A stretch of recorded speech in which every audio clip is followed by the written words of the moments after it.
नमस्कार साथियों, स्वागत है आप सभी का हमारे Khurana study official YouTube channel पर। बीएसटीसी सेकेंड ईयर का जो फर्स्ट पेपर है आपका बच्चे और बचपन, तो उसका आपको चौथे नंबर का यूनिट पढ़ाया जाएगा सूचना प्रसंस्करण सिद्धांत के बारे में। तो ये यूनिट नंबर 4 है, इसको आपको पढ़ के जाना है और इस यूनिट से बनने वाले जो इम्पोर्टेंट क्वेश्चन हैं मैं आप सभी को यहाँ पर पढ़ाऊँगा।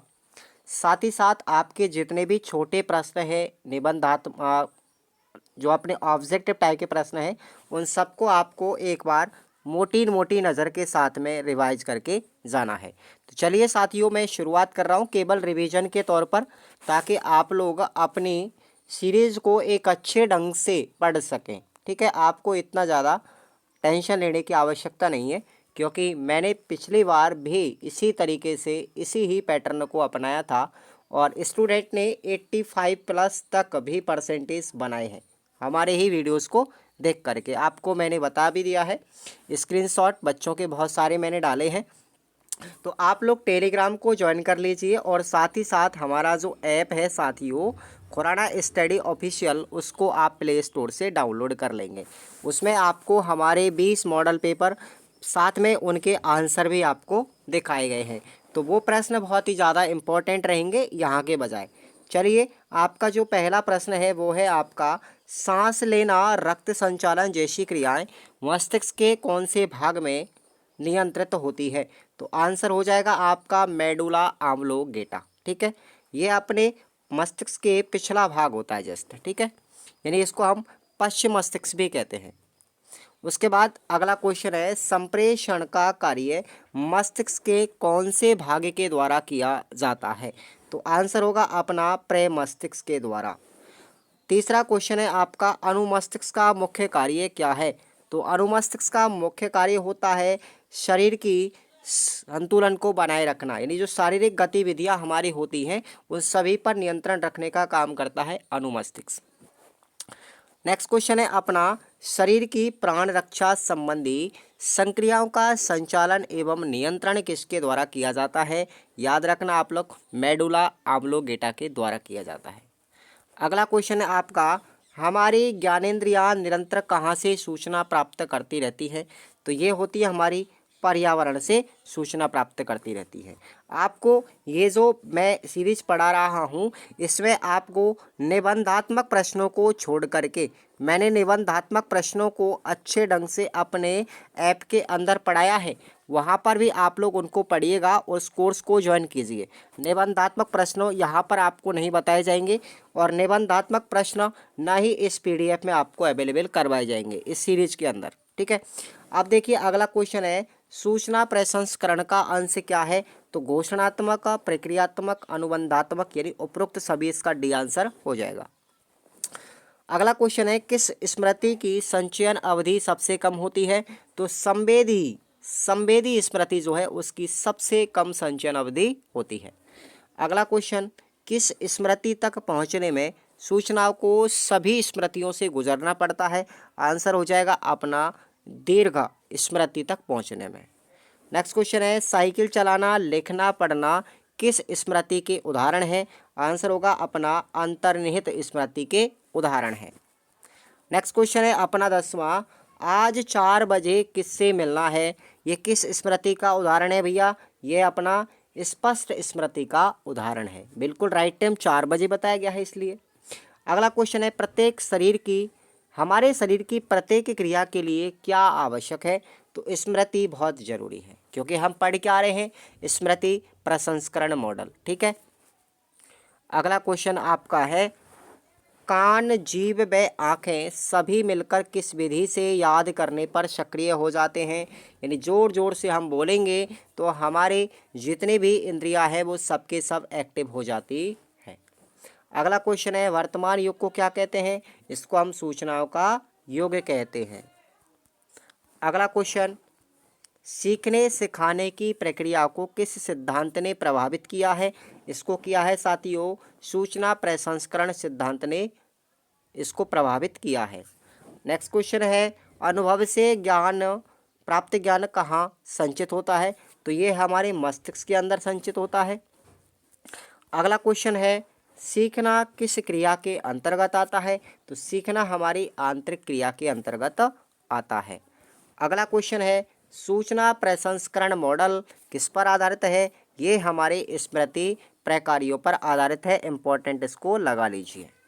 नेक्स्ट क्वेश्चन है, स्मृति वह मानसिक प्रक्रिया है जिसमें अतीत में सीखे गए ज्ञान, अनुभव या कौशल का पुनः स्मरण किया जाता है। स्मृति की ये परिभाषा किसने दी है साथियों? रायवर्न ने दी है। आपको कहीं कहीं पर रेवर्ण भी लिखा हुआ मिलेगा, आप चिंता नहीं करेंगे। तो ये प्रश्न इंपॉर्टेंट है, 2016 में भी आ चुका है। अगला क्वेश्चन है अपना, याद को प्रभावित करने वाला कौन सा कारक है? तो आंसर होगा अपना प्रेरणा। स्मृति को प्रभावित करने वाला बाह्य कारक कौन सा है? वो है समय, इसका राइट आंसर होगा। नेक्स्ट क्वेश्चन है, स्मृति को प्रभावित करने वाला कारक दोबारा से आ गया। स्मृति या याद एक ही बात है, प्रेरणा इसको प्रभावित करने वाला कारक है। नेक्स्ट क्वेश्चन है, भूलने का कारण क्या हो सकता है? तो देखो, थकान में थकावट आ जाती तब भी भूल सकते हैं, अभ्यास की कमी हो तब भी भूल सकते हैं, रुचि नहीं होगी तब भी भूल सकते हैं, यानी आपका डी ऑप्शन राइट हो जाएगा। सूचना प्रक्रियाकरण सिद्धांत पर आधारित याद करने के तरीके बहुत सारे होते हैं। समझ कर भी याद कर सकते हैं, दोहरा कर भी याद कर सकते हैं, प्रयोग करके भी याद कर सकते हैं, यानी आपका हो जाएगा डी आंसर इसका करेक्ट। अब देखिए, हम आपको लेकर चलते हैं अति लघुत्रात्मक प्रश्नों में से कौन कौन से इंपॉर्टेंट बनते हैं। यहाँ से शुरुआत करते हैं थोड़ा सा। सबसे पहले तो आप लोग इसी प्रश्न को याद कीजिएगा कि सूचना प्रसंस्करण जो मॉडल है या सिद्धांत है, उसका मतलब क्या है। मनोवैज्ञानिकों के द्वारा मस्तिष्क के कार्यों को कंप्यूटर की कार्यप्रणाली के आधार पर समझाने का प्रयास ही सूचना प्रसंस्करण सिद्धांत कहलाता है। क्लियर? इस प्रश्न को याद रख लेना। अगला क्वेश्चन है, इसमें इंपॉर्टेंट है, ज्ञान के निर्माण से क्या तात्पर्य है? ये प्रश्न अच्छा है। तो सूचनाओं का विभिन्न मानसिक क्रियाओं के द्वारा विश्लेषण एवं मस्तिष्क में संचय करके उन्हें आगे उपयोग करने लायक बनाना ज्ञान का निर्माण कहलाता है। तो ये प्रश्न अच्छा है। अगला क्वेश्चन है, मस्तिष्क को कितने भागों में बांटा गया है? तो याद रखेंगे 3 भागों में बांटा गया है, प्रमस्तिष्क, अनुमस्तिष्क और मेडुला ऑब्लोंगेटा। वीडियो अच्छा लग रहा है तो एक बार क्लास को लाइक कर देंगे और अपने साथियों को भी ऐप को डाउनलोड करने के लिए बोलेंगे। अगला क्वेश्चन है अपना, मेडुला ऑब्लोंगेटा द्वारा किन क्रियाओं का संचालन व नियंत्रण किया जाता है? तो याद रखेंगे आप लोग, ये सबसे ज़्यादा प्रश्न बन रहा है यहाँ पर। तो मेडुला ऑब्लोंगेटा है वो शरीर की प्राण रक्षा संबंधी क्रियाओं का संचालन व नियंत्रण करता है, जैसे सांस लेना, रक्त संचालन करना, ये सब काम किसके हैं? मेडुला ऑब्लोंगेटा के हैं। अगला क्वेश्चन है, सूचना प्रसंस्करण के अनुसार ज्ञान क्या होता है? इसको आपको समझाना है। तो देखेंगे, सूचना प्रसंस्करण मॉडल के अनुसार ज्ञान को 2 तरीके से समझा जा सकता है।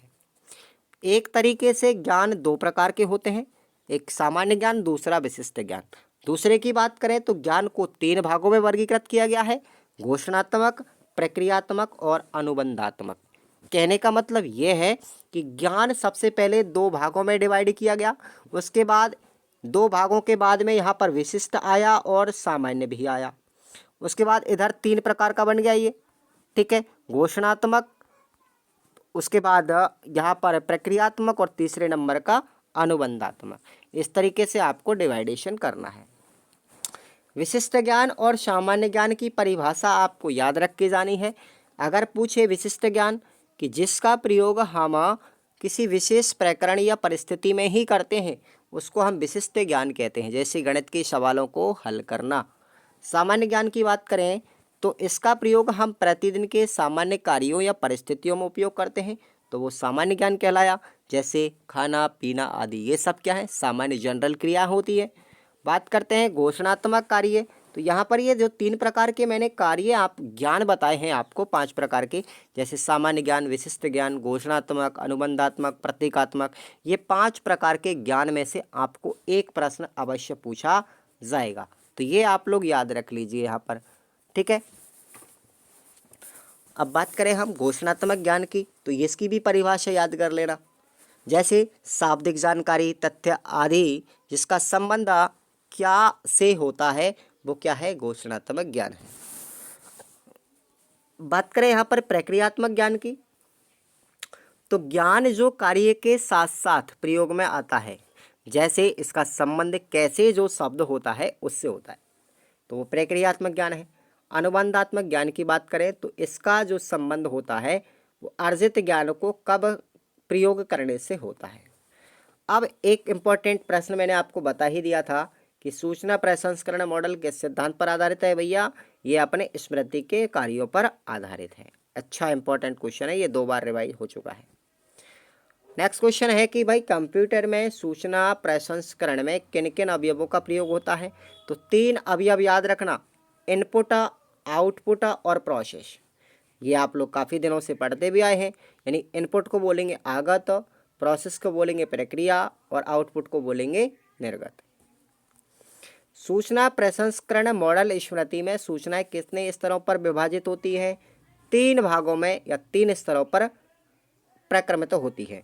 कौन कौन से स्तर हैं, पहला है संवेदी स्मृति, दूसरा है अल्पकालीन स्मृति और तीसरा है दीर्घकालीन स्मृति। ये 3 प्रकार की स्मृति होती है, याद रख लेना आप लोग। अब बात करते हैं हम तीनों प्रकार की स्मृतियों की। अगर हम प्रत्येक प्रकार की स्मृति देखो, पहली है संवेदी स्मृति, तो ये क्या चीज़ होती है, सूचनाएं पहले इंद्रियों के माध्यम से संवेदी तंत्र से संवेदी स्मृति में प्रवेश करती हैं। इस स्मृति के संचयन क्षमता काफ़ी ज़्यादा होती है, परंतु संचयन अवधि कम होती है। ये सूचनाएं सामान्यतः 1 सेकंड से भी कम अवधि से लेकर कुछ सेकंड तक के लिए संचित रह पाती हैं।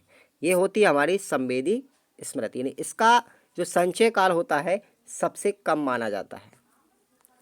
दूसरी प्रकार की स्मृति है हमारी कार्यकारी स्मृति। देखो नोट्स की तरह आपको पढ़ना है, बिल्कुल घबराना नहीं है। अब देखेंगे कार्यकारी स्मृति में होता क्या है, संवेदी स्मृति से संचयत ध्यान के आधार पर सूचनाएं कार्यकारी स्मृति में चली जाती हैं। इस स्मृति में संचयन की क्षमता सीमित होती है, अतः कोई भी नई सूचना को तभी ग्रहण किया जाता है जब कोई पुरानी सूचना वहाँ से हटा दी जाए। ठीक है, तो ये होती है हमारी कार्यकारी स्मृति। दीर्घकालीन स्मृति का मतलब ऐसी स्मृति जिसकी क्षमता असीमित होती है और लघुकालीन स्मृति से सूचनाएं दीर्घकालीन स्मृति में विस्तारित पुनः अभ्यास के कारण प्रवेश करती हैं। अब देखेंगे संकेतन किसे कहते हैं। ठीक है, संकेतन याद रखना और संकेतन की कार्य प्रणाली ये किस प्रकार काम करता है। लघुकालीन स्मृति से सूचना को दीर्घकालीन स्मृति में ले जाने के लिए जिन संकेतों का उपयोग किया जाता है, इसको सांकेतिक रूप में बदला जाता है, उसे हम संकेतन कहते हैं। संकेतन का कार्य देखिए, संकेतन प्राप्त सूचना को पूर्व अनुभवों से संबंधित कर व्यवस्थित करना, उनको श्रेणीबद्ध करना, विभिन्न आधारों पर उनका वर्गीकरण करना, उनका विस्तार करना, मस्तिष्क में उनकी प्रतिमा बनाना, व्यवस्थित करना, ये सब काम किसके हैं, संकेतन के हैं। क्लियर, तो दोनों प्रश्न याद रखना इंपॉर्टेंट है। अगला क्वेश्चन देखेंगे आप लोग, पुनः प्रतिस्थापन किसे कहते हैं। तो ये 1-1 नंबर के प्रश्न है, इनमें से आपको प्रश्न मिलेंगे एग्जाम में। जब पुरानी स्मृति की आवश्यकता पड़ती है तो दीर्घ स्मृति उन्हें डिकोड करती है, जिससे वह पहले वाले स्वरूप में आ जाती है। इसी को हम पुनः प्रतिस्थापन कहते हैं। ठीक है, तो याद रखना। अगला प्रश्न है अपना, देखेंगे अंतर्निहित स्मृति और स्पष्ट स्मृति में अंतर, दोनों में याद रखना।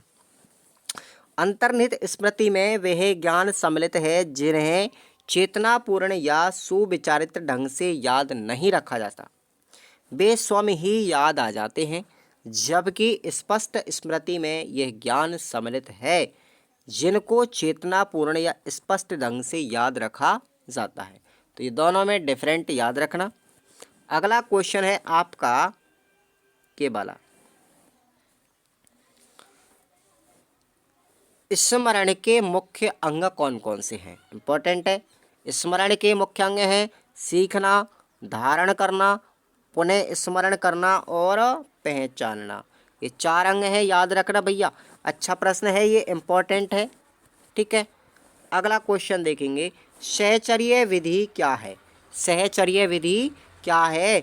अमूर्त को मूर्त से जोड़कर आसानी से याद किया जा सकता है। जैसे सभी संख्याओं को याद रखने के लिए उसे ज्ञात सूचनाओं से जोड़कर याद किया जाता है, इस विधि को हम सहचर्य विधि कहते हैं। सहचर्य का मतलब होता है संबंध बनाना, ठीक है ना। तो एक चीज़ को दूसरी चीज़ से अगर हम किसी संबंध बना करके पढ़ते हैं तो वो हमारी सहचर्य विधि माध्यम बन जाती है। क्लियर। अगला क्वेश्चन आप लोग देखेंगे, स्मृति को प्रभावित करने वाले मनोवैज्ञानिक कारक कौन कौन से हैं? तो देखिए, जैसे रुचि है, संवेग है, प्रेरणा है, बुद्धि है, ये सब क्या है? मनोवैज्ञानिक कारक हैं जो स्मृति को प्रभावित करते हैं। अगर हम बात करें कि शारीरिक कारक कौन कौन से हैं साथियों जो हमारी स्मृति को प्रभावित करेंगे, तो वो है जैसे परिपक्वता, आयु और थकावट। ये हमारे शारीरिक कारक हैं जो स्मृति को प्रभावित करेंगे। अगर पूछे आपसे बाह्य कारक कौन कौन से हैं स्मृति को प्रभावित करने वाले, तो वो हैं हमारे सीखना सिखाने की विधि, विषय वस्तु की प्रकृति, वातावरण और समय। ये सब क्या है? बाह्य कारक है। तो 3 प्रश्नों में से आपको एक प्रश्न कोई सा भी आ सकता है, तो इम्पोर्टेंट याद रखाई लगा लीजिए आप लोग इसको भी। अगला क्वेश्चन है भाई, भूलना किसे कहते हैं? इम्पोर्टेंट है, लगाएंगे आप लोग। भूलना किसे कहते हैं, भूलने का कारण क्या होता है? तो भूलना एक ऐसी मानसिक प्रक्रिया है जिसके द्वारा हम पहले सीखी गई बातों को वर्तमान चेतना में लाने के लिए असफल रहते हैं और उनका पुनः प्रयास करते हैं, स्मरण करते हैं, पुनः पहचान करते हैं, लेकिन नहीं आ पाती है, उसको हम भूल जाते हैं, नहीं भूलना कहलाता है। कोई चीज़ को हम याद करते हैं लेकिन फिर भी याद नहीं हो पाती है, तो ये भूलने का प्रक्रिया ही तो हो गया, ठीक है। अब इसका मुख्य कारण हो सकता है या तो आप लोग कोई अवरोध आपके बीच में आ रहा हो, या आपने अभ्यास नहीं किया हो, या कोई दुखद अनुभूति आपके पास में हो, या समय ज़्यादा बीत गया हो, या कोई मनोविकार उत्पन्न हो। तो इन कारणों से हम भूल जाते हैं, ठीक है ना। अब देखिए, हम आते हैं लघुत्तरात्मक प्रश्नों में कौन कौन से अच्छे प्रश्न बनने वाले हैं, ठीक है ना। आप लोग कोर्स को ज्वाइन करेंगे ना तो वहाँ आपको और भी बेटर, ये तो खैर यहाँ पर सीरीज़ का रिवीजन हो रहा है, लेकिन आपको मैंने हैंड रिटेन नोट्स बनाए हैं, बिल्कुल बुकों को लेकर भी और सीरीज़ों को लेकर के हैंड रिटेन नोट्स बनाए हैं एप्लीकेशन के अंदर। वो प्रश्न आपको सीधे डायरेक्टली एग्जाम में मिल जाएंगे, ठीक है ना, चिंता नहीं करना है। तो आपको मात्र 109 रुपये ही लिया जा रहा है बस, लेकिन वहाँ पर आपको वीडियोस भी है, आपको नोट्स भी है, और ये सीरीज़ भी आपको निःशुल्क दी जा रही है, ठीक है भाई। अब देखेंगे, प्रश्न है, ये तो अपना 2018 में आ चुका है, इसको नहीं पढ़ना, आगे देखेंगे आप लोग। अगला प्रश्न है, हाँ ये बेस्ट प्रश्न है, सूचना एवं ज्ञान में क्या अंतर संबंध है? और ये प्रश्न 2017 में भी आ चुका है। ऐसा नहीं है कि आप लोग प्रीवियस परीक्षा में आने वाले सभी प्रश्नों को रट के जाएं, इतना नहीं पढ़ना, ठीक है ना। आपको मैं जिन प्रश्नों को बता रहा हूँ वही प्रश्न आपके लिए बहुत अच्छे रहेंगे। मैंने पिछली बार भी प्रयास किया था तो अच्छा रिजल्ट निकला बच्चों का। तो सूचना और ज्ञान में अंतर संबंध याद रख के जाना है, तो मैं आपको बता देता हूँ यहाँ पर। देखिए, बाहरी वातावरण में उपस्थित उद्दीपकों को ज्ञानेंद्रियों के माध्यम से ग्रहण करना क्या कहलाता है? सूचना। अतः हमारी आँखों के द्वारा देखना, कानों के द्वारा सुनना और नाक के द्वारा सूंघना और जीभ के द्वारा स्वाद लेना, त्वचा के द्वारा अनुभव का स्पर्श का अनुभव करना, ये सब क्या है? सूचना ही तो है। हमारी ज्ञानेंद्रियों के माध्यम से जो ज्ञान प्राप्त किया जाता है वो सब क्या है? सूचना ही तो है। दूसरी ओर सूचनाओं का विभिन्न मानसिक प्रक्रियाओं के द्वारा विश्लेषण एवं मस्तिष्क में संचय करके उन्हें आगे उपयोग करने लायक बनाना, ज्ञान का निर्माण करना कहलाता है।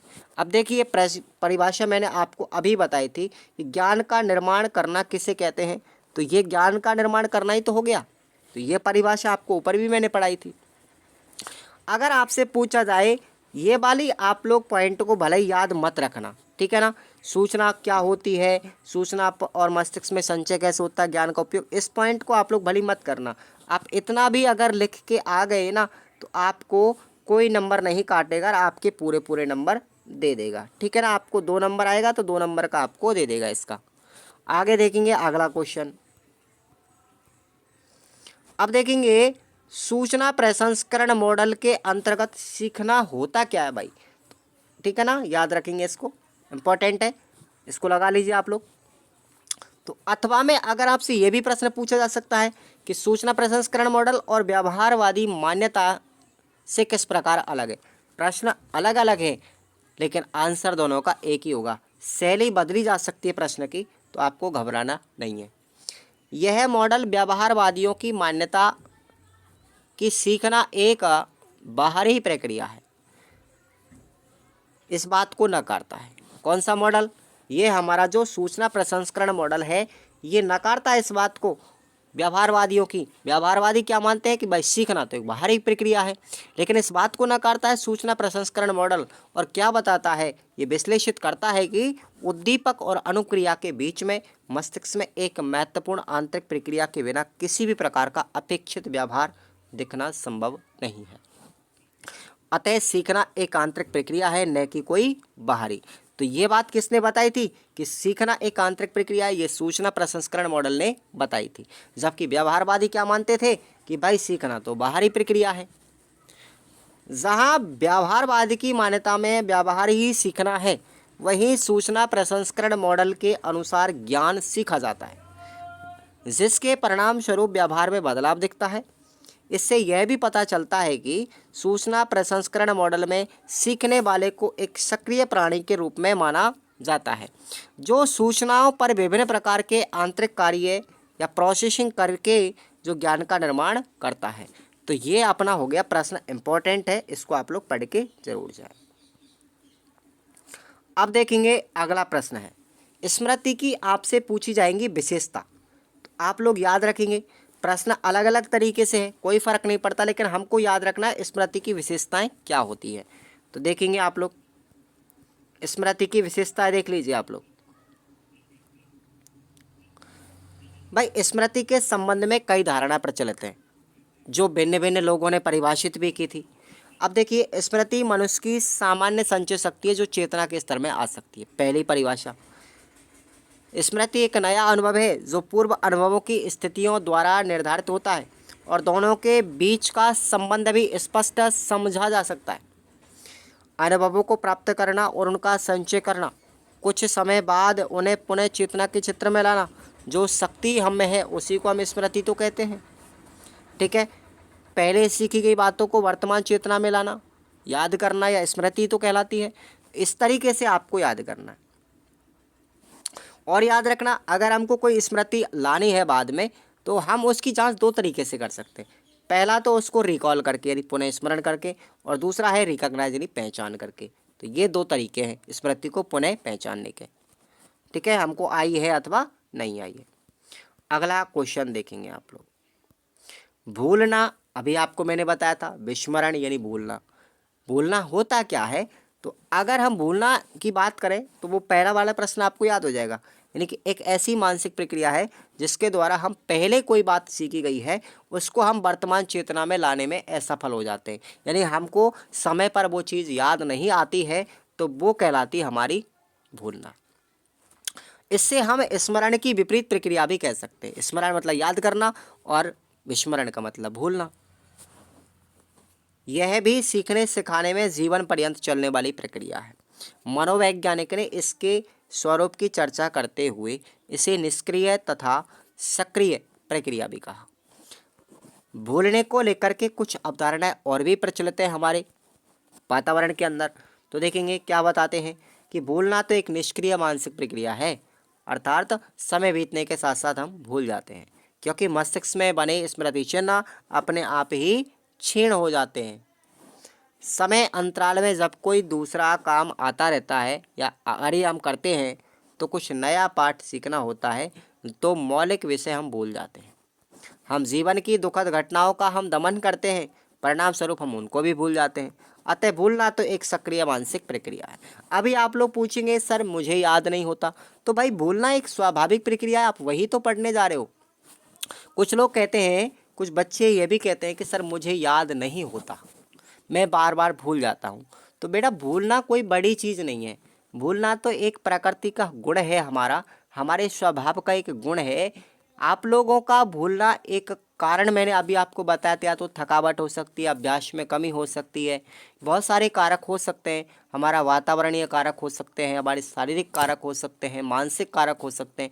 तो भूलने कोई बड़ी बात नहीं है, हमको उसका लगातार एक्सरसाइज करते रहना चाहिए। तो वो चीज़ें हमारे बार बार जहन में आती रहेंगी, वो बार बार स्मृति में आती रहेंगी, तो हमको वो चीज़ें ज़्यादा स्थायी अधिगम हो जाएगा। स्थायी अधिगम होने का मतलब हम उसको लंबे समय तक फिर याद रख सकते हैं। ठीक है, तो उस तरीके से आपको याद करना है। ठीक है, बोलने के कारण मैंने बताई दी आपको। अब देखते हैं अगले क्वेश्चन पर आते हैं। नेक्स्ट क्वेश्चन यहाँ पर यही है, तो ये देखेंगे आप लोग। थोड़ा सा जूम कर लेता हूँ। हाँ, सूचना प्रसंस्करण सिद्धांत के शैक्षिक निहितार्थ का उल्लेख करते हुए इसकी कमियों को बताइए। इसका मतलब ये हुआ कि भाई शिक्षा में इसके क्या उपयोग है। ठीक है, इस प्रसंस्करण सिद्धांत जो है इसका शिक्षा में उपयोग क्या है और इसकी कमी क्या है। तो सबसे पहले हम देखेंगे यहाँ पर सामान्यतः लोगों का याद करना। लोग याद करना यानी स्मरण को सार्थक और उपयोगी प्रक्रिया मानते हैं, जबकि भूलने को निरर्थक और अनुपयोगी क्रिया मानते हैं। परंतु व्यावहारिक दृष्टिकोण से अगर देखा जाए तो स्मरण एवं विस्मरण दोनों ही उपयोगी महत्वपूर्ण प्रक्रिया होती है। अगर देखो मैं आपको बता दूं यहाँ पर थोड़ा सा एग्जाम्पल दे करके, बच्चा वह व्यक्ति जो कभी भूल नहीं सकता वो एक पागल की श्रेणी में आता है। जो व्यक्ति भूल जाता है, मानव का एक सर्वगुण होता है, सर्वमान्य गुण है ये कि व्यक्ति भूल जाता है। अगर जो व्यक्ति कभी नहीं भूलता है वो पागलों की श्रेणी में माना जाता है, क्योंकि पागल जो होते हैं ना बार बार एक ही चीज़ को रिवाइज करते रहते हैं। अक्सर आपने सुना भी होगा, ये कहावत है कि भूलते तो पागल नहीं है। ठीक है ना, तो आप लोग भूल रहे हैं, कोई बड़ी चीज़ नहीं है। तो यहाँ पर कुछ लोग जो भूलना है ना उसको निरर्थक और उपयोगी चीज़ मानते हैं, तो वो गलत है। ऐसा नहीं करना चाहिए, क्योंकि भाई भूलना भी तो एक कहीं ना कहीं महत्वपूर्ण चीज़ होती है। अब मान के चलते हो उपयोगी और महत्वपूर्ण किस तरीके से है, मैं आपको एक एग्जांपल और देके बताता हूँ। जैसे किसी के परिवार में कोई डेथ हो जाती है जो इसका सबसे प्रिय व्यक्ति हो, तो एक बात बताइए, अगर वो उस व्यक्ति को मरने के बाद भूलेगा नहीं तो फिर बाद में वो चीज़ें उसको जीवन भर तक तड़पाती है। ठीक है ना, तो भूलेगा नहीं तो तड़ पाएगी, तो वो खुद भी धीरे धीरे उसके शारीरिक रूप से मानसिक रूप से भयग्रस्त हो जाएगा या उसका शारीरिक रूप से कमज़ोर हो जाएगा। तो भूलना पड़ता है, एक सांसारिक चीज़ें हैं। अगर इस तरीके से आप नहीं बोलोगे तो वो गलत हो जाएगा। कहीं ना कहीं एक भूलना अच्छी भी चीज़ होती है, तो कहीं ना कहीं भूलना एक बुरा भी होता है। ठीक है ना, तो ये चीज़ आप लोगों को ध्यान रखनी है। अच्छी स्मरण शक्ति का संबंध उच्च बौद्धिक क्षमता व उच्च उपलब्धि से माना जाता है, जीवन में सफलता के लिए आवश्यक माने जाते हैं। यही कारण है कि शिक्षक छात्रों को एक अच्छी स्मृति विकसित करने हेतु कई अच्छे तरीके अपनाता है और उनको अभ्यास करवाता है। देखो शिक्षा के क्षेत्र में आप लोग भूल रहे हैं तो वो थोड़ा सा आपको अनुचित लगेगा, लेकिन अगर मैंने आपको जो एग्जाम्पल दिया है डेथिंग वाला, तो ये थोड़ा सा आपको बेटर भी होगा। लेकिन विस्मरण का उतना ही महत्व है।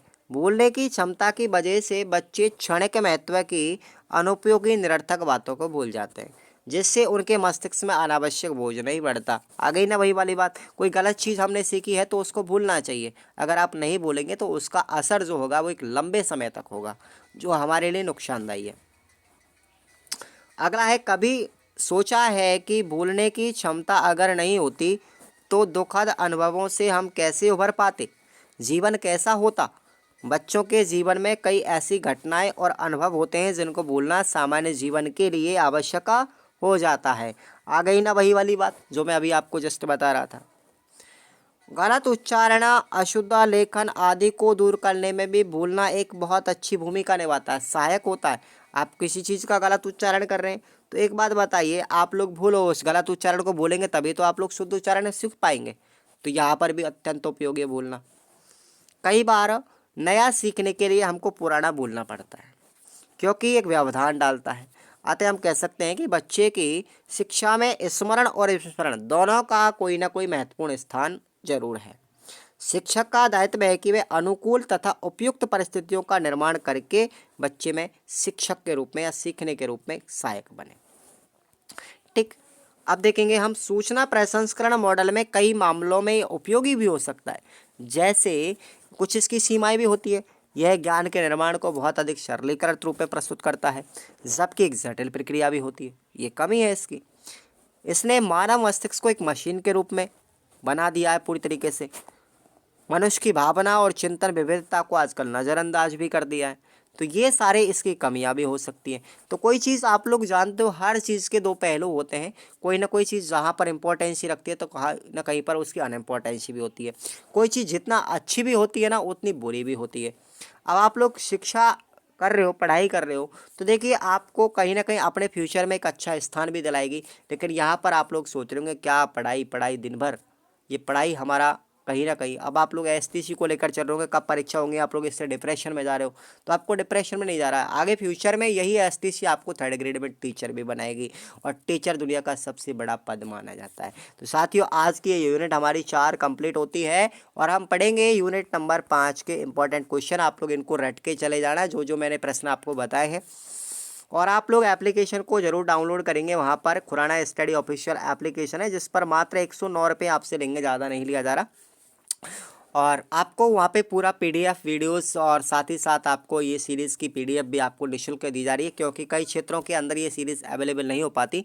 सीरीज़ का मैं किसी बच्चे से कोई भी चार्ज नहीं ले रहा हूँ, सीरीज़ का किसी से कोई चार्ज नहीं है, ठीक है ना। ये आपको निःशुल्क प्रदान की जाएगी, आप लोग चिंता नहीं करें। और टेलीग्राम को आप लोग ज्वाइन कर लीजिए, आपको डिस्क्रिप्शन बॉक्स में लिंक भी दिया गया है। तो चैनल को सब्सक्राइब कर लीजिए और वीडियो को लाइक करके प्रतिदिन आप लोग क्लास लीजिएगा और हर रेगुलर क्लास लेते रहेंगे तो आपका अच्छा स्कोर भी हो पाएगा। धन्यवाद साथियों।